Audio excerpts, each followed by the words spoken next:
हम इस वक्त मौजूद है गंडोला में और आपको पता है कि इस बार जो है मौसमी तब्दीली की वजह से जो है यहाँ पर बर्फ नहीं हुई और अगर हम अपरवट भी गए और वहां पर भी जो है काफी कम बर्फ देखने को हमें मिली। गुलमर्ग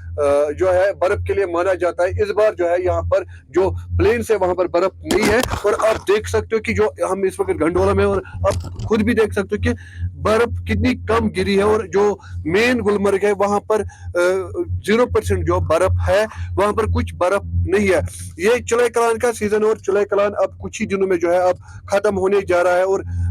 जो इस चुलाई कलान में जो है सर्दियां भी काफी ज्यादा रहती थी और बर्फ भी बहुत ज्यादा गिरता था। इस बार जो है न प्लेन्स पे बर्फ गिरी और न बारिशें हुई और न ही जो हिली एरियाज या पहाड़ी इलाके हैं वहां पर भी जो है बर्फ नहीं हुई है। अगर एक बार यहाँ पर गुलमर्ग में बर्फ हुई थी, आप देख सकते हो कि कहीं कहीं पर जो है बर्फ इस वक्त यहाँ पर नजर आती है, जिसमें जो है सैलानी भी काफी ज्यादा मायूस नजर आ रहे हैं।